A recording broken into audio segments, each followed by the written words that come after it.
മറ്റൂർ ഇടവക വികാരിയെ പള്ളിമേടയിൽ കയറി ആക്രമിച്ചതിനെതിരെ വികാരിയച്ഛന് ഐക്യദാർഢ്യം പ്രഖ്യാപിച്ച് മൗനറാലി നടത്തി ഇടവകാംഗങ്ങൾ. എറണാകുളം അങ്കമാലി അതിരൂപതയിൽ സിനഡ് കുർബാന ചൊല്ലിത്തുടങ്ങിയത് വൈദികരും അൽമായരും സിനഡ് മെത്രാന്മാരും ചർച്ച ചെയ്ത് തീരുമാനിച്ച സമമായ ചർച്ചയുടെ അടിസ്ഥാനത്തിലാണ്.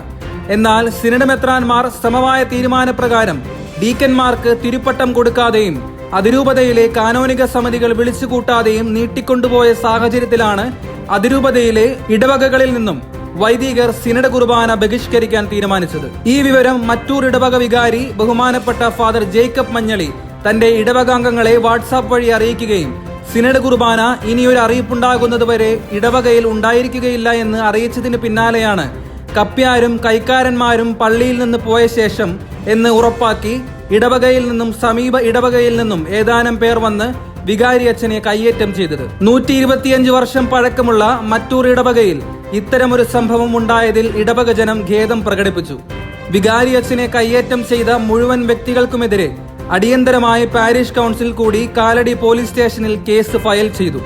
തുടർന്ന് ഇടവക മുഴുവൻ വികാരി അച്ഛന് ഐക്യദാർഢ്യവുമായി രംഗത്തു വന്നു. 20-ാം തീയതി വെള്ളിയാഴ്ച വൈകിട്ട് 6 മണിക്ക് മറ്റൂർ പള്ളി അങ്ങാടി ചുറ്റി മൗനറാലി നടത്തുകയും തുടർന്ന് പള്ളിയങ്കണത്തിൽ പൊതുയോഗം നടത്തുകയും ചെയ്തു.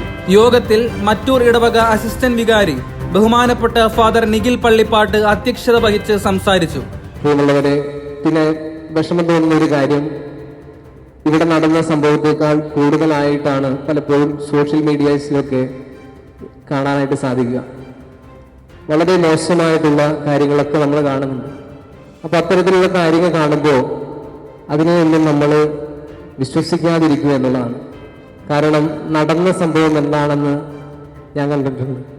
മറ്റൂർ ടൗൺ ഇടവക പള്ളി വികാരി ബഹുമാനപ്പെട്ട ഫാദർ ബിജോയ് പാലാട്ടി, ട്രസ്റ്റിമാരായ MP ഇട്ടിച്ചൻ മുളവരിക്കൽ, KC വർഗീസ് കുടിയിരിപ്പിൽ എന്നിവരും ഇടവക family unit vice chairman Joy Paul, mother sister Anila CHF, Sebi Chovaran, Martin Kurisinkal, Anson Davis, Sijumon Kudiyirippil എന്നിവർ സംസാരിച്ചു. ഈ നടന്ന കാര്യങ്ങളൊക്കെ ഏറെ ദുഃഖകരമാണ്. ഇപ്പോ അതിനുശേഷം ഈ കാര്യങ്ങളൊക്കെ എല്ലാവരെയും യോജിപ്പിച്ച് ഒത്തൊരുമിച്ച് വന്ന കാര്യങ്ങളൊക്കെ എവിടെയെങ്കിലുമൊക്കെ രമ്യമായി തീർത്ത് മുന്നോട്ട് കൊണ്ടുപോകണമെന്ന ലക്ഷ്യത്തോടു കൂടിയിട്ടാണ് നമ്മുടെ ട്രസ്റ്റുമാരായാലും സെൻട്രൽ കമ്മിറ്റി അംഗങ്ങളായാലും പാരീഷ് കൗൺസിൽ അംഗങ്ങളായാലും നമ്മുടെ ഇടവകയിലെ ഭക്തസംഘടനാ ഭാരവാഹികളൊക്കെ ആ നിലപാട് സ്വീകരിച്ച് മുന്നോട്ട് പോകുക. 500ഓളം ഇടവകാംഗങ്ങൾ പങ്കെടുത്ത മൗനറാലി 7:30 മണിയോടെ സമാപിച്ചു. നന്ദി.